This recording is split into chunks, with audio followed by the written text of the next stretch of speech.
Good evening all of you. మీకు ఏదైనా doubts ఉంటే చాట్ బాక్స్‌లో టైప్ చేయండి. తప్పకుండా మీ డౌట్స్‌ని క్లారిఫై చేయడానికి ట్రై చేస్తాను. రివిజన్‌లో మీకు ఏదైనా ఒక టాపిక్ అర్థం కావట్లేదనుకోండి చదివేటప్పుడు, బెస్ట్ థింగ్ ఏంటంటే టైం వేస్ట్ చేసుకోకూడదు ఇప్పుడు రివిజన్‌లో మనం. అంటే చాలా తక్కువ టైం ఉంది. 2 ఇయర్స్ సిలబస్ మనం రివైజ్ చేసుకోవాలి కాబట్టి మీరు చేయాల్సింది మీకు ఏదైనా ఒక టాపిక్ టఫ్‌గా ఫీల్ అవుతున్నారనుకోండి చదివేటప్పుడు. ఇమ్మీడియేట్‌గా వీలైతే మీకు టీచ్ చేసిన టీచర్ దగ్గరికి వెళ్లి చెప్పించుకోవడానికి ట్రై చేయండి. ఒకవేళ వాళ్ళు అవైలబుల్‌గా లేరు అనుకుందాం ఆ టైంలో మీకు.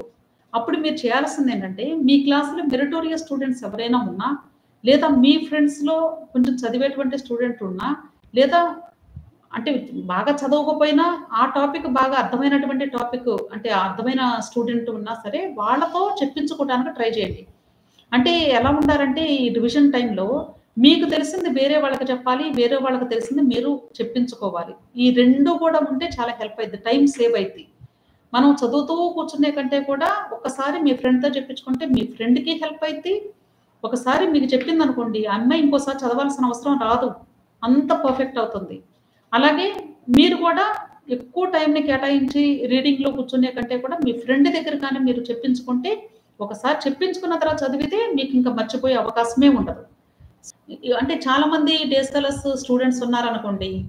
వాళ్ళు మీరు వీలైతే స్టడీ అవర్స్ టైమ్ వరకు క్యాంపస్‌లో ఉండటానికి ట్రై చేయండి. అంటే టీచర్స్ లేదా ఫ్రెండ్స్ ఉంటారు కాబట్టి అక్కడే ఎక్కువ స్టడీ అవర్ కూడా మీరు ఉంటే మంచిదండి. ఇంటి దగ్గరకొచ్చి చదివే కంటే కూడా ఇంటికొచ్చి జస్ట్ పడుకునేలాగా ప్లాన్ చేసుకోండి. అట్‌లీస్ట్ ఈ 2, 3 మంత్స్ అలా మీరు ప్లాన్ చేసుకుంటే మంచిదండి. ఇంకా 3 మంత్స్ కూడా లేదు మనకి. ఇంకా ఏప్రిల్‌ని మీరు అసలు మర్చిపోవటమే. ఏప్రిల్ అనేది ఫైనల్ రివిజన్ కాబట్టి అసలు అప్పుడు ఇంత ఆలోచించే టైం కూడా మనకుండదు. కాబట్టి ఎటువంటి స్ట్రెస్‌కి కూడా గురవ్వద్దండి స్టూడెంట్స్. ప్రశాంతంగా చదువుకోండి. కూల్‌గా చదవండి అంతే. మీరు చదివిన దాన్ని రివైజ్ చేసుకోండి అంతే. ఇంకా కొత్త టాపిక్స్ ఉంటే మళ్ళీ ఫ్రెష్‌గా ఇప్పుడేమి స్టార్ట్ చేయాల్సిన అవసరం లేదు. అంటే అస్సలు చదవకపోతే ఒకసారి చూడండి గానీ ఓకే. మార్క్స్ తక్కువ వచ్చినప్పుడు సెల్ఫ్ కాన్ఫిడెన్స్ తగ్గిపోతుంది మ్యామ్. డెఫినిట్‌గా కాన్ఫిడెన్స్ తగ్గిపోతుందమ్మా. అంటే దాని గురించి మీరు బాధపడొద్దు. అంటే అది సహజం ఎవరికైనా సరే. మీకు తగ్గిద్ది, మీ పేరెంట్స్‌కి కూడా తగ్గిద్ది. కానీ మనకెప్పుడు హై మార్క్స్ వస్తున్నా కూడా అది కూడా ఒక డిసడ్వాంటేజ్. అంటే మనకి ఓవర్ కాన్ఫిడెన్స్ పెరిగిద్ది.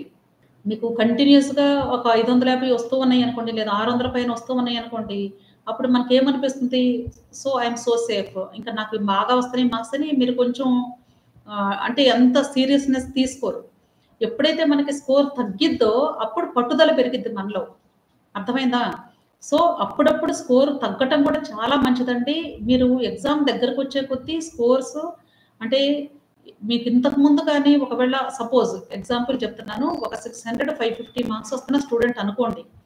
ఆ స్టూడెంట్‌కి ఈ స్ట్రెస్ వలన ఎగ్జామ్ దగ్గరకొస్తున్న టెన్షన్‌లో sometimes you may get 380 or 370 marks also. అవి కూడా జరుగుతాయి ఇన్స్టెంట్స్. వాటికి కూడా మీరు ప్రిపేర్డ్‌గా ఉండాలి. అంత మాత్రాన మీకు ఫైనల్ ఎగ్జామ్‌లో 370, 360 వచ్చిద్దని కాదు. అది రావటం కూడా మంచిదే. అది వస్తేనే అలర్ట్‌నెస్ ఉంటుంది మనకి. సో, మనం చాలా సేఫ్‌గా ఉండాలి. ఇదే స్కోర్ ఫైనల్ ఎగ్జామ్‌లో వస్తే కష్టం కదా! అనే ఆలోచన మీకు రావాలి. అప్పుడు అలర్ట్‌గా ఉండి మీరు మరలా సేమ్ మిస్టేక్స్‌ని రిపీట్ అవ్వకుండా జాగ్రత్త పడటానికి అవకాశం ఉంటుంది. కాబట్టి మీరు దాన్ని టెన్షన్‌గా తీసుకోవద్దు అస్సలు. మీరు దాన్ని ఒక అంటే పాజిటివ్‌గా తీసుకొని నెక్స్ట్ వీక్ ఎగ్జామ్‌ని ఇంప్రూవైజ్ చేసుకోవటానికి ఇంకొంచెం కష్టపడండి. ఓకే. అర్థమైంది కదా! మీరు టెన్షన్ పడాల్సిన అవసరమే లేదండి. సెల్ఫ్ కాన్ఫిడెన్స్ అస్సలు లూజ్ చేసుకోవద్దు. మీకు ఏదున్నా సరే పేరెంట్స్‌తో డిస్కస్ చేసుకోండి. హాస్టల్‌లో ఉన్నా సరే. అంటే హాస్టల్‌లో వాళ్ళైతే ఇప్పుడు నువ్వు మాట్లాడరనుకోండి. ఒకవేళ చెప్తున్నాను ఎవరైనా సరే మీ పిల్లలు హాస్టల్‌లో ఉన్నా లేదా డే స్కాలర్స్ అయినా సరే పిల్లలు ఈ 2, 3 మంత్స్ దయచేసి వాళ్ళు ఎప్పుడు ఏది చెప్పినా సరే మీరు కొంచెం ప్రశాంతంగా వినండి. వాళ్ళకి కావాల్సినటువంటి ఇన్‌పుట్స్ ఇవ్వండి. వాళ్ళని మీరు టెన్షన్ పడి వాళ్ళని టెన్షన్ పెట్టొద్దు. పేరెంట్స్ ఒకవేళ మీకున్నా సరే, మీకు టెన్షన్ ఉన్నా సరే కొంచెం మేనేజ్ చేసుకుంటూ బయటపడకుండా స్టూడెంట్స్‌ని ఎంకరేజ్ చేయడానికి ట్రై చేయండి. ఓకే. స్కోర్ తగ్గినా కూడా వరీ అవ్వద్దమ్మా. దాని గురించి ఏమీ ప్రాబ్లమ్ లేదు. క్లియర్? నెక్స్ట్ ఇప్పుడు మనకి ఫిబ్రవరి మంత్ అంటే ఆల్మోస్ట్ మీకు సిలబస్ ఒక 1 ఇయర్ సిలబస్‌లో half of the part revision complete అయినట్లుగా కాలిక్యులేట్ చేసుకోవాలి. ఓకే. ఇంకా 1 ½ మంత్స్ మాత్రమే ఉంది. సో మీరు దాని ప్రకారంగా మీ సిలబస్ అంతా కవర్ అవుతుందా లేదా అనేది స్టూడెంట్స్‌ని మీరు అడగండి. అలాగే స్టూడెంట్స్ గాని ఇప్పుడు మనం లైవ్‌లో ఉంటే గాని తప్పనిసరిగా మీరు అది ఫాలో అవ్వండి. చెక్ చేసుకుంటూ ఉండండి. సిలబస్ ఎంతవరకు కవర్ అవుతుంది అనేది. ఓకే. ఏప్రిల్ మంత్‌ని మాత్రం మీరసలు కౌంట్‌లో పెట్టుకోకూడదు. ఏప్రిల్ మంత్ ఏంటి అంటే మీరు ఈ 2 మంత్స్ రివిజన్ అప్పుడు ఎగ్జామ్స్ రాస్తారు కదండీ! ఎగ్జామ్స్ రాసినప్పుడు ఎర్రర్స్ ఉంటాయి క్వెషన్ పేపర్‌లో. ఆ ఎర్రర్స్‌ని మీరు ఒక అంటే స్క్రిబ్లింగ్ ప్యాడ్స్‌లో నోట్ చేసుకుంటారు కదా! షార్ట్ నోట్ బుక్స్‌లో. అవి మాత్రమే రివైజ్ చేసుకోవటానికి మాక్సిమం ట్రై చేయండి. ఎర్రర్స్‌ని మీరు ఒకసారి రీకలెక్ట్ చేసుకొని, వాటిని సార్ట్ ఔట్ చేసుకోవడానికి ట్రై చేసేటువంటిది ఏప్రిల్ మంత్ మనకి. కాబట్టి ఈ 1 ½ మంత్స్ మాత్రము మీ టోటల్ సిలబస్ కవర్ అయ్యేలాగా ఎక్సర్‌సైజ్ చేసుకోవాలి. గుర్తుంచుకోండి. అందుకని ఇంకా మనకి పెండింగ్ అనేది లేకుండా ఉండాలి అంటే, ఏ వీక్ ఆ వీక్ గాని మన సిలబస్‌ని కవర్ చేసుకోగలిగితే, అప్పుడు మీకు ఫైనల్‌గా ప్రాబ్లమ్ ఉండదు. ఓకే. మీకు షెడ్యూల్స్‌లో కూడా చాలా కాలేజెస్ వాళ్ళు ఏం చేస్తారంటే, రివిజన్‌లో ఎగ్జామ్స్ పెట్టినా సరే, ఒక 2 డేస్‌ని రివిజన్‌కి అంటే స్టూడెంట్ రివిజన్‌కి వదిలేశారు. టీచర్స్ రివిజన్ వేరండి. స్టూడెంట్ రివిజన్ వేరుగా ఉంటుంది. టీచర్స్ అంటే వాళ్ళు టీచ్ చేసుకుంటారు. అదే స్టూడెంట్ రివిజన్ అంటే అర్థం ఏంటి? స్టూడెంట్ తను ఇంకా పెండింగ్ సిలబస్ ఏదైనా రివైజ్ చేయాల్సిందుంటే, ఇంకా ఎక్కువ టైమ్ స్పెండ్ చేసి చదువుకోవడానికి ఉపయోగించే time student revision time. So, ఆ రివిజన్ టైమ్‌ని మీరు ఆ వీకెండ్ ఎగ్జామ్‌లో మీరు సిలబస్ కవర్ అవ్వకుండా వదిలేసింది ఏదైనా ఉంటే, దాని ముందు వీక్‌లోది ఏదైనా పెండింగ్ ఉన్నా సరే, లేదా ఆ వీక్ సిలబస్‌లో టాపిక్‌కి అసలు మీకు రాని కంటెంట్ ఏదైనా ఉంటే దాన్ని పర్ఫెక్ట్ అవ్వటానికి ట్రై చేయండి. అలా ఏ వీక్ ఆ వీక్ ఎక్సర్‌సైజ్ చేసుకోవాలి. గుర్తుంచుకోండి. అప్పుడే మీకు ఓవరాల్‌గా ప్యారలెల్‌గా ఈ 1 ½ మంత్స్‌లో 2 subjects 2 years of subjects 3 subjects కూడా కవర్ అవ్వడానికి ఛాన్స్ ఉంటుంది. క్లియర్? సో, డెఫినిట్‌గా మీరు అలా ప్లాన్ చేసుకుంటే మాత్రం మీకు మార్క్స్ ఇంప్రూవ్ అవుతాయి. అలాగే సిలబస్ కూడా మనకి రివిజన్ సిలబస్ అంతా కూడా కవర్ అవుతుంది. ప్రాబ్లమ్ ఏమి లేదు. ఎవ్వరు కూడా స్ట్రెస్ ఫీల్ అవ్వద్దండి దయచేసి. ఎగ్జామ్ దగ్గరకొస్తున్నప్పుడు చాలా మంది స్ట్రెస్ ఫీల్ అవుతూ ఉంటారు. దయచేసి అలా చేయొద్దు. ఓకే. యాహ్! అయితే ఇప్పుడు మనకి ఈ ఆన్‌లైన్‌లో ఫిజిక్స్ వాళ్ళ కానివ్వండి, అన్‌అకాడమీ కానివ్వండి, ఆ యాప్స్‌ని పర్చేజ్ చేసుకున్న తర్వాత సబ్స్క్రిప్షన్స్ తీసుకొని చాలామంది స్టూడెంట్స్ ఫిజిక్స్‌ని అంటే ఈజీగా సాల్వ్ చేసుకోగలుగుతున్నారు. అయితే ఆ ఫిజిక్స్ సాల్వ్ చేసేటప్పుడు ఏమవుతుందంటే, ఈ ఫిజిక్స్ వాళ్ళు అన్‌అకాడమీ యాప్స్‌లో వాళ్ళ టీచింగ్‌కి వీళ్ళు అడిక్ట్ అయిపోయి పిల్లలు ఎలాగంటే అంటే వీళ్ళు మనకెప్పుడైనా సరే ఫిజిక్స్‌లో ఎలా ఉంటుందంటే మనకి కాన్సెప్ట్ అర్థమైంది అనుకోండి, ఇంకా 4 ప్రాబ్లమ్స్ చేయాలి అనేటువంటి ఇంట్రెస్ట్ క్రియేట్ అవుతుంది. సో, ఈ ఇంట్రెస్ట్‌లో ఏమవుతుందంటే స్టూడెంటు దానిలోనే పడిపోయి ఈ రిమైనింగ్ బయాలజీని, కెమిస్ట్రీని కంప్లీట్‌గా వదిలేస్తున్నారు. సో, మనకెంత కాన్సెప్ట్ కావాలో అంత వరకే ఆ టైంని కేటాయించుకోవాలి. ఆ కాన్సెప్ట్ అర్థమైన తర్వాత అంతకు మించి టైంని దాని కోసం స్పెండ్ చేయకూడదు. అలాగే న్యూ సిలబస్ మనకి యాడ్ అయిందండి. న్యూ సిలబస్‌ని ఓన్లీ సింగిల్ రీడింగ్ కాదండి. ఒక 3 రీడింగ్స్ అట్‌లీస్ట్ కేటాయించండి. అంటే మనకి సపోజ్ ఇంతకుముందు ఇంటర్మీడియేట్ సిలబస్‌లో ఉన్నటువంటి సిలబస్ అయితే ఆల్రెడీ మనం 2, 3 టైమ్స్ చదువుతాం ఎగ్జామినేషన్ ముందుకి. కాబట్టి అవి రివిజన్ చాలా సార్లు అయిపోతది. మనకి ఇప్పుడు లాంగ్ టర్మ్స్‌లో అవ్వనివ్వండి లేదా ఫైనల్ ఎగ్జామ్‌కెళ్ళబోయేటప్పుడు ఇంటర్మీడియేట్ స్టూడెంట్స్ అయినా సరే. అదే ఒకవేళ గాని మీరు ఇప్పుడు న్యూ సిలబస్ ఒక 1 టైమ్ అలా చదివారనుకోండి, అది సరిపోదు మనకి. Okay. So, you have to practice thoroughly. Okay. So, మీరు రివిజన్ కూడా నంబర్ ఆఫ్ రివిజన్స్ పెంచుకోవాలి న్యూ సిలబస్‌కి. క్లియర్? అంతే కాదండి మీరు టెక్స్ట్ బుక్స్‌లో చదివేటప్పుడు పర్టిక్యులర్‌గా బయాలజీ గాని, కెమిస్ట్రీ గాని చదివేటప్పుడు మీరు చేయాల్సింది అంటే మనకి కలర్స్ స్ట్రిప్స్ ఉంటాయి కదండీ! పేజ్ మార్కింగ్ స్లిప్స్ ఉంటాయి గదా! అవి పెట్టుకొని వాటి మీద ఏదైనా ఇంపార్టెంట్ పాయింట్ ఉంది అంటే నోట్ చేసుకోండి. రేపు ఫైనల్ ఎగ్జామ్‌కెళ్ళబోయే ముందు మనం వెతుక్కునే పని లేకుండా హడావుడిలో ఉన్నప్పుడు అవి చూసుకొని ఈజీగా యాక్సెస్ చేసుకోవటానికి ఉంటుంది మీకు. లాస్ట్ మినిట్‌లో ప్రిపరేషన్‌కి. నెక్స్ట్ వచ్చేసి ఫిజిక్స్ తీసుకున్నట్లయితే ఫార్ములాస్ అన్నీ కూడా లిస్ట్ ఔట్ చేసుకోండి మీరు. అంటే ఫిజిక్స్‌లో యూజ్ చేసే ఫార్ములాస్ ఏమున్నాయనేది ఒక లిస్ట్ లాగా తయారు చేసి పెట్టుకుంటే గాని, అప్పుడు మీకు ఎగ్జామ్‌కెళ్ళబోయే ముందు ఒకసారి ఫార్ములాస్ చూసుకుంటే ప్రాబ్లమ్స్‌కి హెల్ప్ అవుతుంది. అలాగే కెమిస్ట్రీ తీసుకున్నట్లయితే దానిలో కూడా అంతే. మీకు ఫార్ములాస్ కానివ్వండి లేదా స్ట్రక్చర్స్ కొన్ని ఇంపార్టెంట్‌గా ఉంటాయి. అవన్నీ కూడా లిస్ట్ ఔట్ చేసుకొని చక్కగా ప్రింట్స్ తీసుకొని పెట్టుకోండి మీ దగ్గర. ఇప్పుడు కూడా మీకు వీక్లీ ఎగ్జామ్స్ జరిగేటప్పుడు టీచర్స్ ఎర్రర్స్‌ని మీకు ఎక్స్‌ప్లెయిన్ చేసినప్పుడు అవన్నీ కూడా చిన్న నోట్‌బుక్స్ ఒక స్క్రిబ్లింగ్ ప్యాడ్స్ లాంటివి తీసుకొని ఈచ్ సబ్జెక్ట్‌కి ఒక బుక్ పెట్టండి. దానిలో నోట్ చేసుకోండి. అవి మీరు ఫైనల్ ఎగ్జామ్‌కి వెళ్ళబోయే ముందు ఒక 1 వీక్ బిఫోర్ నుండి ఫుల్‌గా వాటి మీద ఫోకస్ పెట్టండి. ఎందుకంటే మీరు అవి ఎగ్జామ్స్‌లో ఆల్రెడీ తప్పు చేసిన మిస్టేక్స్ కాబట్టి అంటే మిస్టేక్ చేశారవి. కాబట్టి ఆ మిస్టేక్స్‌ని మరలా ఒకసారి రివైజ్ చేసుకున్నట్లు ఉంటుంది. అలాగే నెక్స్ట్ ఫిజిక్స్. ఫిజిక్స్‌లో ఒకవేళ ఇంకా మేమెంత చేసినా రావట్లేదంటే పేరెంట్స్ మీరేం చేస్తున్నారంటే ఫిజిక్స్ టఫ్‌గా ఫీల్ అవుతున్నారని స్టూడెంట్స్ వాళ్ళకి ట్యూషన్స్ పెడుతున్నారు. ఇక ఈ 2 మంత్స్ ట్యూషన్స్ అవి వద్దండి దయచేసి. ఇంకా ట్యూషన్ అంటే ఇప్పుడు వాళ్ళింకా కష్టపడి చదివి ఇప్పుడు ఇంప్రూవైజ్ చేసుకోవడం ఫిజిక్స్‌లో అనేది వెరీ డిఫికల్ట్. కాబట్టి దయచేసి మీరు ఇప్పుడు ఈ ఫ్యూ డేస్ ఉన్నప్పుడు మనకి ఈ ట్యూషన్స్ అనేవి వర్కౌట్ అవ్వవు. జస్ట్ అనవసరంగా టైం కిల్ అవుతాం తప్ప వేస్ట్ అండి. కాబట్టి ఫిజిక్స్ ఇప్పటి వరకు ఎంత స్కోర్ వస్తుందో అంతవరకు మేనేజ్ అవ్వనివ్వండి. దానికంటే ఇంకొంచెం కావాలంటే ఒక 10-20 అంటే ఒక 20-30 మార్క్స్‌ని వాళ్ళు పెంచుకోగలుగుతారు. మరలా అంటే ఓవరాల్‌గా బేసిక్ కాన్సెప్ట్స్ చూసుకున్నా సరే రివిజన్‌లో. కాబట్టి ఫిజిక్స్ తగ్గుతున్నాయి అనేది అసలు మీరు వరీ అవ్వాల్సింది లేదండి. మీకు ప్రస్తుతానికి ఎంత వస్తున్నాయో అంతవరకు వెళ్ళనివ్వండి. క్లియర్? అప్లికేషన్స్ కూడా జాగ్రత్తగా పెట్టుకోండి. మీ మొబైల్ నంబర్స్, ఈమెయిల్ ఐడీస్ మీవే ఇవ్వండి. ఎవరియి కూడా ఇవ్వద్దు. పాస్వర్డ్స్ ఎవరికీ చెప్పొద్దు. అలాగే మీ అప్లికేషన్ కూడా మీరు సబ్మిట్ చేసిన తర్వాత అంటే ఫైనల్ సబ్మిట్ చేసే ముందు ఒకసారి ప్రివ్యూ మొత్తం చూసుకోండి. చెక్ చేసుకోండి. అన్నీ కరెక్ట్‌గా ఇస్తున్నామా లేదా అనేది చూడండి. అంతే కాదండి పర్టిక్యులర్‌గా ఓబీసీ కేటగరీ, ఈడబ్ల్యూఎస్ కేటగరీ వాళ్ళు చూసినట్లయితే మీకు 8,00,000 కంటే ఎక్కువ గాని ఫ్యామిలీ ఇన్‌కమ్ ఉంటే మీరు ఓసీ కిందే లెక్క అప్లికేషన్‌లో. కాబట్టి ఓసీ కిందే మీరు ఫీజు కట్టి అప్లికేషన్ పెట్టుకోండి. ఒకవేళ మీకు ఎగ్జామ్ అయిపోయిన తర్వాత మీకు ఇన్ కేసు 8,00,000 కంటే తక్కువ ఉన్నట్లు గాని మీకు ఏదైనా ఈడబ్ల్యూఎస్ సర్టిఫికేట్ గాని, ఓబీసీ సర్టిఫికేట్ గాని మీరు పొందగలిగితే అప్పుడు మరలా కౌన్సెలింగ్‌కి అప్లికేషన్ పెడతాం కాబట్టి ఆ అప్లికేషన్‌లో మళ్ళా చేంజ్ చేసుకునే అవకాశం ఉంటుంది. అసలు మీకు ప్రాబ్లమ్ ఏమీ ఉండదు. సో, మీరు చేయాల్సింది ఫస్టు ఇప్పుడు ప్రెజెంట్ మీ దగ్గర ఉన్నటువంటి ఆహ్, అంటే హ్మ్, కాలిక్యులేషన్స్ ప్రకారంగా మాత్రమే అంటే ఫైనాన్షియల్ స్టేటస్‌ని బట్టి మాత్రమే మీరు కేటగరీని చూజ్ చేసుకొని అమౌంట్ కట్టండి. ఎక్కువ అమౌంట్ కట్టి ఎగ్జామ్ రాసినా పర్లేదు కానండి, తక్కువ కట్టిన తర్వాత మీకు అనవసరంగా చేంజ్ చేసుకోవాలంటే ఇబ్బందవుతుంది. సాధ్యమైనంత వరకు మిస్టేక్స్ లేకుండా చూసుకోండి. స్కాన్ చేసేటప్పుడు డాక్యుమెంట్స్‌ని, ఇమేజెస్‌ని బ్లర్‌గా లేకుండా అంటే బోజర్‌గా లేకుండా క్లారిటీ ఉండేలాగా ఓన్లీ స్కానర్ యాప్స్ మాత్రమే యూజ్ చేయండి. మనకి మొబైల్స్‌లో నేను ఆల్రెడీ ఒక వీడియో కూడా చేశానండి. చాలామంది చూసారు.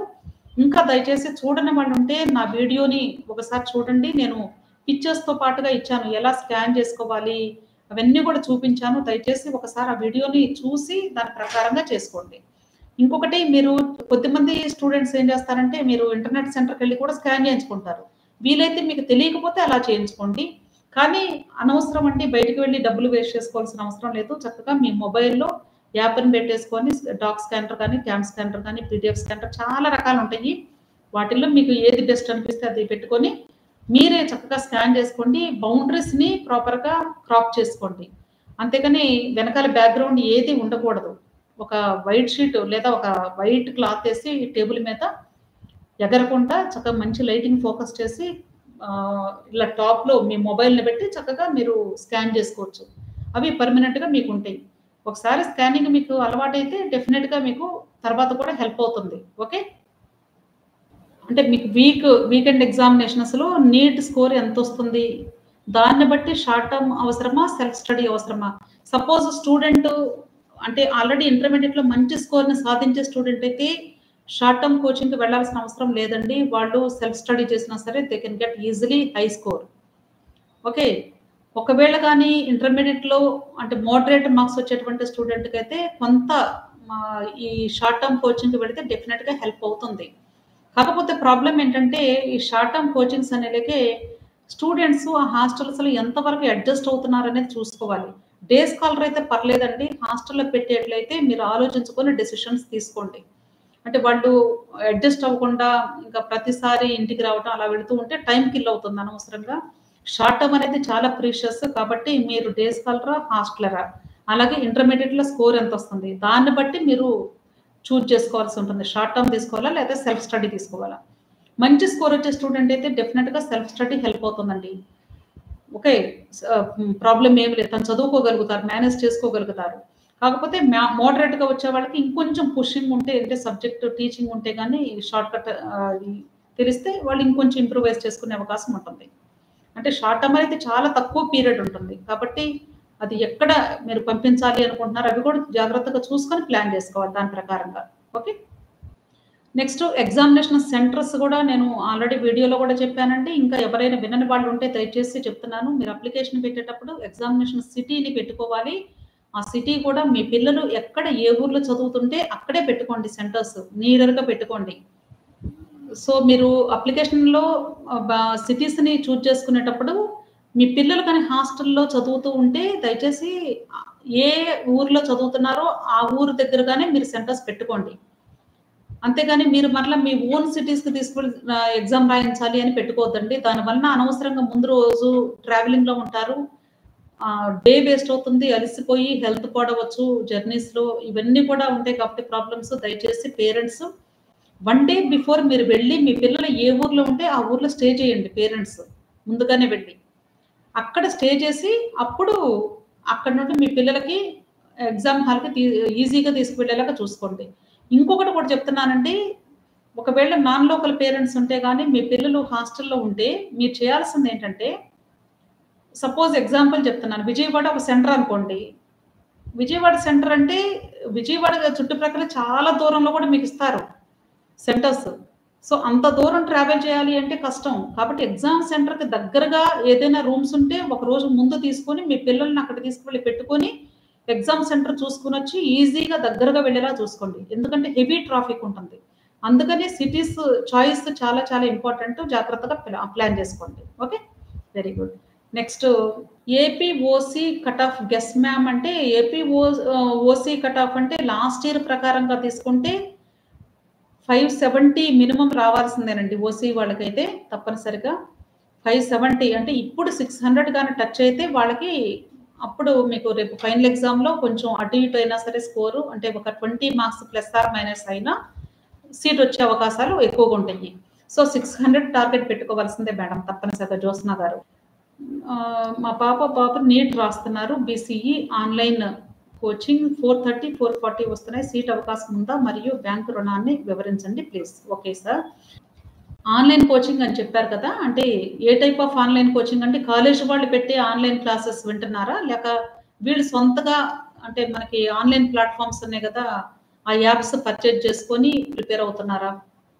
నెక్స్ట్ బీసీఈ కేటగరీ అన్నారండి. బీసీఈ కేటగరీ అంటే మీకు 2 టైప్స్ ఉంటారండి ఇక్కడ సీట్ వచ్చే అవకాశాల గురించి చెప్పాలి అంటే బీసీఈ వాళ్ళకి మైనారిటీ సర్టిఫికేట్ ఉంటే ఒకవేళ అప్పుడు మైనారిటీ రిజర్వేషన్ కేటగరీలో మైనారిటీ కాలేజెస్‌కి సీట్ వచ్చే అవకాశాలు ఉంటాయి.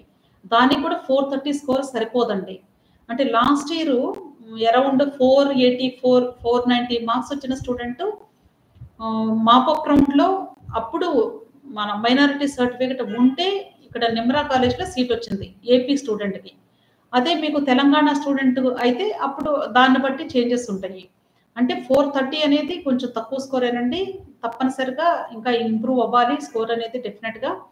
ఇంకొకటి బ్యాంక్ రుణాల గురించి కూడా చెప్పారండి. బ్యాంక్ రుణం అంటే ఏంటంటే ఫస్ట్ ఇయరు మీరు కట్టుకోవాల్సి ఉంటుందండి. స్టూడెంట్‌కి ఎంత ఖర్చవుతుంది ఏంటి అనేది. అంటే ఇప్పుడు సపోజ్ మీరు బీకాట్, సీకాట్ ఏది అంటే బీకాట్ సరిపోతుంది మీ స్కోర్‌కి. బీకాట్ సీట్ వచ్చే అవకాశాలు ఉండొచ్చు బహుశా.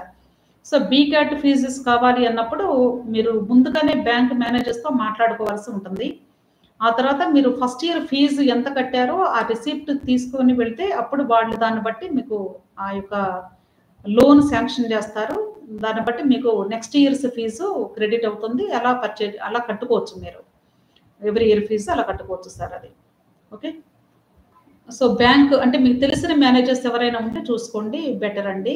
లేదా కొన్ని కాలేజెస్ వాళ్ళైతే వాళ్ళ క్యాంపస్‌లో ఉన్న బ్యాంక్ వాళ్ళే మీకు లోన్స్ కూడా ప్రొవైడ్ చేస్తూ ఉంటారు. కాకపోతే ఆ బ్యాంక్ లోన్ ఇవ్వాలి అంటే తప్పనిసరిగా మీరు షూరిటీ పెట్టాలి. మీరు ఏదైనా ఒక హౌస్ కానీ అలాంటివి పెడితేనే మీకు లోన్స్ శాంక్షన్ అవుతాయండి మెడికల్ సీట్‌కి.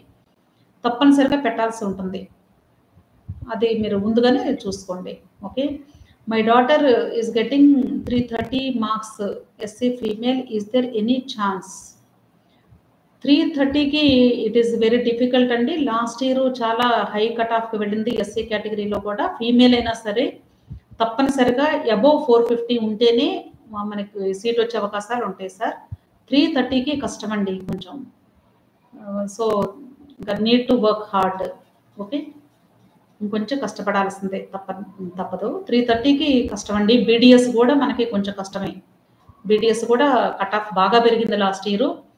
సో ఈ ఇయర్ ఇంకా కంపారిటివ్లీ లాస్ట్ ఇయర్ కంటే కూడా ఎక్కువ మంది ఒక 3 lakhs పీపుల్ ఎక్కువ అవ్వబోతున్నారు స్టూడెంట్స్. అరౌండ్ 25 lakhs వరకు అప్లై చేస్తున్నారని talk. So last year 22 lakhs వరకు ఎగ్జామ్ రాశారు. ఈ సంవత్సరం 25 అవ్వచ్చు అనుకుంటున్నారు. కాకపోతే మనకి ప్యారలల్‌గా కాలేజెస్ కూడా పెరుగుతున్నాయి. సీట్స్ కూడా ఇంక్రీజ్ చేస్తున్నారు కాబట్టి కొంచెం పర్లేదండి. భయపడేంత ఏముండదు కానీ. కాకపోతే ప్రపోర్షనేటివ్‌గా పెరుగుతున్నాయి కాబట్టి మనం హార్డ్ వర్క్ చేయాల్సిందే. మీరు లాస్ట్ ఇయర్ కట్ ఆఫ్స్‌ని మీరు రిఫరెన్స్‌గా పెట్టుకొని దాని ప్రకారంగా మీ పిల్లలకి ఇంప్రూవైజ్ చేసుకోవడానికి ట్రై చేయాల్సిందే. 330 సరిపోదండి. ఇంకా కంపల్సరీ ఇంకా ఒక 120 మార్క్స్, 100 మార్క్స్ మినిమమ్ రావాల్సిందే సార్. అదే మీకు తెలంగాణ స్టేట్‌లో తీసుకున్నట్లయితే మొహమ్మద్ గారు మీకు బ్యాంక్ లోన్స్ శాంక్షన్ చేయాలి అన్నా కూడా 2 రకాల పద్ధతి ఉంటుందండి. ఒకటి మీరు షూరిటీ పెట్టుకొని లోన్ తీసుకోవచ్చు. రెండోదేంటంటే అంటే బ్యాంక్ షూరిటీ కూడా ఇవ్వాల్సి వస్తదండి. కాలేజ్‌కి బ్యాంక్ షూరిటీ కూడా ఇవ్వాలి. బ్యాంక్ షూరిటీ అంటే అర్థం ఏంటంటే, మీరు ఒక సంవత్సరం ఫీజుని బ్యాంకులో క్రెడిట్ చేయాలి. ఒక సంవత్సరం అంటే ఇప్పుడు సపోజ్ బి కేటగిరీ అనుకోండి. బి కేటగిరీకి ఒక 15 లక్షల ఫీజు అనుకోండి ఎగ్జాంపుల్ చెప్తున్నాను. ఒక 15 లక్షలు డిపాజిట్ చేయాలి మీరు స్టూడెంట్ పేరు మీద. డిపాజిట్ చేసి ఆ బ్యాంక్ గ్యారంటీ లెటర్‌ని కూడా మీరు కాలేజ్‌కి ప్రొడ్యూస్ చేయాల్సి వచ్చిద్ది. సో, ఆ బ్యాంక్ గ్యారంటీ లెటర్ ఉంటేనే అప్పుడు మాత్రమే మీకు సీట్ అలాట్ అవుతుంది. కంపల్సరీ ఇవ్వాలి. సో, ఆ అమౌంట్ కూడా మీరు ఫిక్స్‌డ్‌లో చూపించాల్సి ఉంటుంది. 1 ఇయర్ ఫీజు చూపించాలి. అది ఏపీకైతే అది లేదండి. Okay. This year how many colleges are coming? So, ఏపీలోనే కాలేజెస్ పెరిగే అవకాశాలున్నాయి గానీ, తెలంగాణ అయితే లేదండి. ఏపీలో నాకు తెలిసి ఒక 5 కాలేజెస్ వస్తాయేమో అనుకుంటున్నారు. కాకపోతే ప్రాబ్లమ్ ఏంటంటే ఏపీలో కాలేజెస్ పెరిగినా కూడా ఒక 50% సీట్స్ ఆల్మోస్ట్ మనకి సెల్ఫ్ ఫైనాన్స్డ్ సీట్స్ కింద కన్వర్ట్ చేస్తున్నారు. పేమెంట్ సీట్స్ కింద ఎన్ఆర్ఐ కేటగిరీ కింద వెళ్ళిపోతున్నాయి. ఓన్లీ ఒక 50% సీట్స్ మాత్రమే మనకి ఏ కేటగిరీకి వచ్చే అవకాశాలు ఉన్నాయి సార్. కాబట్టి న్యూ కాలేజెస్ వచ్చినా కూడా పెద్దగా మనకి చేంజెస్ అయితే ఉండవు. కాకపోతే బి క్యాట్, సి క్యాట్ కట్టుకునే వాళ్ళకి ఫీజు ఎగ్జంప్షన్స్ మాత్రం ఉంటాయి. బి క్యాట్ కట్టుకోవాలంటే 12 lakhs ఉంటుంది. అదే ఎన్ఆర్ఐ కేటగిరీ కట్టుకోవాలంటే 20 lakhs పర్ ఇయర్ ఉంటుంది. బ్యాంక్ గ్యారంటీస్ ఏమీ అడగరు. అదొకటే బెనిఫిట్. కానీ ఏ కేటగిరీ వాళ్ళకైతే మాత్రం గవర్నమెంట్ సీట్స్‌లో అంటే న్యూ గవర్నమెంట్ కాలేజెస్‌లో ఓన్లీ 50% సీట్స్ మాత్రమే మీకు కేటాయించబడతాయి. 50% కూడా ఉండకపోవచ్చు నాకు తెలిసి. అంటే ఆల్ ఇండియా కోటాకి ఒక 15% వెళ్ళిపోతాయి. బి క్యాట్, ఎన్ఆర్ఐ కేటగిరీ ఆ 2 అయిపోయిన తర్వాత మిగిలిన సీట్స్ ఏ క్యాట్‌కి ఇస్తారు. కాబట్టి కాలేజెస్ పెరిగినా కూడా స్టూడెంట్స్ కూడా పెరుగుతున్నారు కాబట్టి ఇంక అసలు మనం అది కౌంట్ చేసుకోకపోవటం బెటర్ నేను అనుకోవటం. ఫుల్ సీట్స్ వస్తే బెనిఫిట్ అండి. సో, ఇన్ని మనకి కాలిక్యులేషన్స్ ఉన్నాయి కాబట్టి ప్రాబ్లమే. కాబట్టి లాస్ట్ ఇయర్ కట్ ఆఫ్‌ని మీరు రిఫరెన్స్‌గా పెట్టుకొని మీ స్టూడెంట్స్ చదవాల్సి ఉంటుంది. డెఫినిట్‌గా. Okay. CMC Vellore counselling process explain చేయండి మేడం. సీఎంసీ వెల్లూరు గురించి నేను ఆల్రెడీ నోటిఫికేషన్స్ రిలీజ్ అయినాయి అని మాత్రమే ఒక వీడియో చేశానండి. దానిలో మీకు వెరీ క్లియర్‌గా చెప్పాను. అంటే మీరు దయచేసి పేరెంట్స్ గాని, స్టూడెంట్స్ గాని మీరు వీడియోస్‌ని వాచ్ చేసేటప్పుడు అంటే జస్ట్ ఒక 2 మినిట్స్, 3 మినిట్స్ వాచ్ చేసి క్లోజ్ చేయటం వద్దండి దయచేసి. మీ పిల్లలకి ఈ నీట్ కౌన్సెలింగ్ లేదా నీట్ ఎగ్జామినేషన్ స్టార్ట్ అయింది అంటే ఇప్పటి నుండి ఈ రోజు నుండి అనుకోండి. ఈ రోజు నుండి మీ పిల్లలు అడ్మిషన్ తీసుకునేంత వరకు దయచేసి నా వీడియోస్ అనే కాదు, ఏ వీడియోనైనా సరే నీట్‌కి సంబంధించిన వీడియోస్‌ని కంప్లీట్ ఫుల్ లెంగ్త్ వీడియోని వినండి. నేను వాటిలో ఆల్రెడీ క్లియర్‌గా చెప్పానండి. నేను 2023లో సీఎంసీ కౌన్సెలింగ్ ప్రాసెస్ ప్రతి స్టెప్‌ను కూడా క్లియర్‌గా ఎక్స్‌ప్లెయిన్ చేశాను. అంటే టోటల్‌గా మనకి ఆల్మోస్ట్ ఒక 7 స్టెప్స్ ఉంటాయనుకుంటాను. దానిలో ఎవ్రీ 2 స్టెప్స్‌కి ఒక వీడియో చేశానండి. ప్రతీదీ కూడా క్లియర్‌గా ఎక్స్‌ప్లెయిన్ చేశాను. దయచేసి ఆ వీడియోస్‌ని వాచ్ చేయండి. నేను అంటే ఒక జస్ట్ యెస్టర్‌డే సీఎంసీ వెల్లూరు గురించి వీడియో చేశాను. దానికి ఎండ్ స్క్రీన్‌లో లింక్ చేశాను. ఆ ప్లే లిస్ట్‌ని. సో, నేను నా వీడియో అంటే నా యూట్యూబ్ ఛానెల్‌లో ప్లే లిస్ట్‌లో సీఎంసీ వెల్లూరు అని ఉంది క్లియర్‌గా. మీరు ఆ ప్లే లిస్ట్‌ని క్లిక్ చేస్తే కంప్లీట్ ఇన్ఫర్మేషన్ ఉంటుందండి. ఎలాబొరేటివ్‌గా చెప్పాను. సో మరలా ఈ సంవత్సరం నేను దాని గురించి అయితే నేను వీడియోస్ చేయాలి అనుకోవటం లేదు ఎక్కువగా. అంటే కంప్లీట్ కౌన్సిలింగ్ ప్రాసెస్ గురించి. ఒక్కసారి మీరు వాచ్ చేయండి. ఏదైనా డౌట్స్ ఉంటే కమెంట్ బాక్స్‌లో కమెంట్ చేస్తే definitely I will help you. ఇంకొక విషయం అండి, ఈరోజు జాయిన్ అయిన వాళ్ళందరికీ కూడా చెప్తున్నాను. నేను టెలిగ్రామ్ గ్రూప్ కూడా పెయిడ్ టెలిగ్రామ్ గ్రూప్ మాత్రమే రన్ చేస్తున్నానండి. అంటే చాలా మంది అనుకోవచ్చు ఫ్రీ టెలిగ్రామ్ గ్రూప్ పెట్టొచ్చు కదా అని. లేదంటే నేను కొన్ని అంటే నాకు సెక్యూరిటీ పర్పస్ కోసం నేను కొన్ని ఇబ్బందుల వలన నేను పెయిడ్ మాత్రమే రన్ చేయగలుగుతున్నాను. ఫ్రీదైతే నేను రన్ చేయనండి. ఎందుకంటే సీరియస్‌నెస్ ఉండదు. ఎవరు కూడా అంత సీరియస్‌గా తీసుకోరు. కాబట్టి నేను తప్పనిసరిగా పేమెంట్‌దే రన్ చేస్తాను. ఎవరికైనా ఇంట్రెస్ట్ ఉంటే ఒకవేళ మీకు ఆ పెయిడ్ టెలిగ్రామ్ గ్రూప్‌లో జాయిన్ అవ్వండి. 24/7 మీకు ఎప్పుడు ఏ డౌట్ వచ్చినా సరే నేను క్లారిఫై చేయడానికి హెల్ప్ చేస్తాను. మీకు ఆన్‌లైన్ అంటే అప్లికేషన్స్ ప్రాసెస్‌లో డౌట్స్ ఉన్నా సరే, లేదా మీ పిల్లలకి స్కోర్స్ ఎలా ఇంప్రూవైజ్ చేసుకోవాలి టిప్స్ కానివ్వండి, ప్రతీదీ మీకు నీట్ రిలేటెడ్‌కి సంబంధించిన ఏ టాస్క్ గురించైనా సరే నేను హెల్ప్ చేయడానికి ఆ టెలిగ్రామ్ గ్రూప్‌లో అయితే I'm always readily available. So that you should try to join for paid Telegram group everybody. Okay. So దాని ద్వారా అయితే మాత్రమే నేను హెల్ప్ చేయగలుగుతాను. ఎందుకంటే ఒక వీడియో క్రింద ఒక చిన్న కమెంట్ మీరు టైప్ చేస్తారండి. కానీ దానికి ఎక్స్‌ప్లనేషన్ నేను ఒక సెంటెన్స్‌లో ఆన్సర్ ఇచ్చేటువంటి విధానం కరెక్ట్ కాదు. మీకు తెలుసు ఆ విషయం. ఒకవేళ ఓన్లీ ఫస్ట్ ఇయర్ మీ పిల్లలు నీట్ ఎగ్జామ్ రాస్తూ ఉంటే మీకు అంటే ముందుకు వెళ్ళే కొద్దీ మీకు అర్థమవుతుంది ఫర్దర్‌గా ఎంత కాంప్లికేటెడ్‌గా ఉంటుంది ప్రాసెస్ అనేది. కాబట్టి నేను ఒక చిన్న స్టేట్మెంట్ రూపంలో మిమ్మల్ని సాటిస్ఫై చేయడం అనేది కష్టం అండి. కాబట్టి తప్పనిసరిగా మీరు నాతో అంటే ఇంటరాక్టివ్ సెషన్ లాగా మీరు ఉంటే తప్ప ఇంటరాక్టివ్ మోడ్‌లో అయితే నేను హెల్ప్ చేయగలుగుతాను. ఓకే. సీఎంసీ కాలేజీ బాగుంటుందా అంటే ఎక్సలెంట్‌గా ఉంటుందండి. చాలా బాగుంటుంది. నేను కూడా అక్కడ చదవాలి అనే ఇంటెన్షన్‌తోనే మీ అందరిని కూడా నేను ఎంకరేజ్ చేయాలి అనే ఉద్దేశంతోనే సీఎంసీ వెల్లూరు గురించి వీడియోస్ చేశాను లాస్ట్ ఇయర్. సో ఆ కౌన్సిలింగ్ ప్రాసెస్‌కి సంబంధించి ముందు మీరు ప్లేలిస్ట్ వీడియోస్ అన్నీ చదవండి. అంటే వినండి ఫస్ట్. You should watch. తర్వాత మీకు ఏదైనా డౌట్స్ ఉంటే అప్పుడు కమెంట్ బాక్స్‌లో ఆ వీడియో క్రింద కమెంట్ చేస్తే నేను వెంటనే మీకు ఆన్సర్ ఇస్తాను. హెల్ప్ చేయడానికి ట్రై చేస్తాను. ఓకే. డెఫినిట్‌గా అండి చాలా బాగుంటుంది. మీరు అసలు అనుమానమే లేదండి. చాలా మంచి ఇన్‌స్టిట్యూట్. చాలా అంటే అక్కడ మనకి క్లినికల్ పరంగా కూడా కేసెస్ నంబర్ ఆఫ్ కేసెస్ ఎక్కువగా ఉంటాయి కాబట్టి స్టూడెంట్స్‌కి మంచి క్లినికల్ ఎక్స్‌పీరియన్స్ వస్తుంది. ఆ యాస్పెక్ట్‌లో సీఎంసీ ఈస్ ద బెస్ట్ అండి. ఆల్మోస్ట్ ఎయిమ్స్ ఢిల్లీ తర్వాత నెక్స్ట్ పొజిషన్‌లో సీఎంసీ వెల్లూరుని చెప్పుకోవచ్చు. అంటే అంత బెస్ట్ ఇన్‌స్టిట్యూట్‌గా నేను డిస్క్రైబ్ చేస్తాను దాని గురించి చెప్పాలి అంటే. Okay. Next madam, is there any crash course within this short period from your side? Crash course subjects teaching నేను చేయనండి. సబ్జెక్ట్స్ టీచింగ్ చేయడానికి I am from engineering background actually. నేను కేవలము ఈ నీట్ కౌన్సిలింగ్‌కి సంబంధించి కేవలము అంటే అసలు తెలియనటువంటి వాళ్ళకి కొంచెం అవేర్‌నెస్ క్రియేట్ చేయాలి అనే మోటోతో మాత్రమే స్టార్ట్ చేసిన మెథడ్ ఇది. కేవలము నా ప్యాషన్‌తో మాత్రమే నీట్ కౌన్సిలింగ్‌కి లేదా నీట్ ఎగ్జామినేషన్ మోటివేషనల్ క్లాసెస్ లేదా సెషన్స్ కండక్ట్ చేయడం జరుగుతుంది. వీడియోస్ కానివ్వండి ఇవన్నీ కూడా. సబ్జెక్ట్స్‌నైతే ఐ కాంట్ ఎక్స్‌ప్లెయిన్ అంటే I can't able to give guidance or any crash course for NEET related topics. Subject పరంగా ఐ కాంట్ హెల్ప్ అండి. కానీ మిమ్మల్ని అంటే మోటివేట్ చేస్తూ స్కోర్‌ని ఇంప్రూవైజ్ చేసుకోవడానికి ఎలాంటి మెథడ్స్‌ని ఫాలో అవ్వాలి అనే విషయంలో మాత్రం definitely I will help you. అది చాలా వర్కౌట్ అయింది. చాలా మంది దాని నుండి చాలా ఇంప్రూవైజ్ అయ్యారు. కాబట్టి అది డెఫినిట్‌గా హెల్ప్ అవుతుంది. స్టూడెంట్స్ చదువుతారు. కానీ వాళ్ళు చదివే విధానాన్ని కొంచెం మనం మౌల్డ్ చేసుకుంటే డెఫినిట్‌గా they are getting the good scores. Okay. Vishwanatha garu, ma'am Telangana స్టేట్‌లో టాప్ 5 మెడికల్ కాలేజెస్ చెప్పరా? టాప్ 5 మెడికల్ కాలేజెస్ అంటే always government colleges are top 5 colleges అండి అన్‌డౌటెడ్‌లీ. మీకు తెలిసిందే ఉస్మానియా, గాంధీ మెడికల్ కాలేజీ. ఈ 2 కాలేజెస్‌లో 2 ది బెస్టేనండి.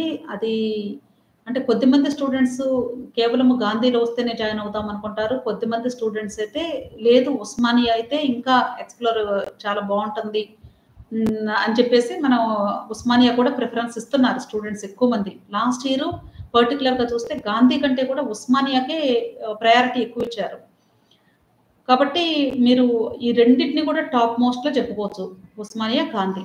ఆ తర్వాత వచ్చేసి మనకి కాకతీయ మెడికల్ కాలేజీ వరంగల్‌లో ఉందండి. థర్డ్ పొజిషన్‌లో ఉంది వరంగల్ కాలేజీ వచ్చి.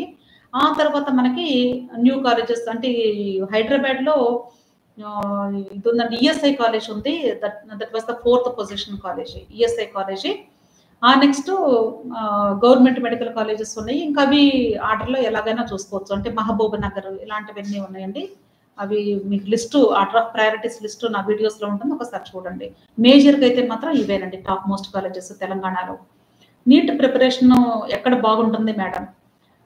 ఎక్కడ బాగుంటుంది అంటే నీట్ అనేది బయాలజీ రిలేటెడ్ కాబట్టి నేనైతే first priority always should give to Chaitanya campuses అండి. ఎక్కడైనా సరే చైతన్య వాళ్ళు కొంచెం బయాలజీకి మంచి కోచింగ్ ప్రొవైడ్ చేస్తారు. ఇంకొక విషయం ఏంటంటే చైతన్యలో వాళ్ళు వీకెండ్ ఎగ్జామ్స్ పెట్టే క్వెషన్ పేపర్ కూడా ఒక టీమ్ ఉంటారు వాళ్ళకి. అందుకనే వాళ్ళు ఆ స్టాండర్డ్‌ని మెయింటైన్ చేస్తూ ఉంటారు. అట్ ది సేమ్ టైమ్ వాళ్ళు ఎగ్జామ్స్ రాసినా కూడా రేపు ఫైనల్ ఎగ్జామ్‌లో కూడా వాళ్ళకొచ్చే స్కోరు ఇప్పుడు వాళ్ళు మెయింటైన్ చేసే యావరేజ్ స్కోర్‌కి జస్ట్ నియర్‌గా స్కోర్ వచ్చే అవకాశాలు ఎక్కువుంటాయి. అందుకనే మీరు అంటే నేనైతే సజెషన్స్ ఎప్పుడు కూడా శ్రీ చైతన్యనే ఫస్ట్ ప్రయారిటీ ఇస్తానండి ఎక్కడైనా సరే. ఉన్న ఆ సిటీలో ది బెస్ట్ క్యాంపస్ ఏదైతే అది చూజ్ చేసుకోవడం బెటర్ అని నేను చెప్తాను. Thank you for all. అందరూ కూడా జాయిన్ అయిన ప్రతి ఒక్కరికి కూడా థాంక్స్ అండి. ఫస్ట్ మీటింగ్ అయినప్పటికీ చాలా చక్కగా పార్టిసిపేట్ చేశారు. మీ క్వెషన్స్‌ని కూడా అడిగారు.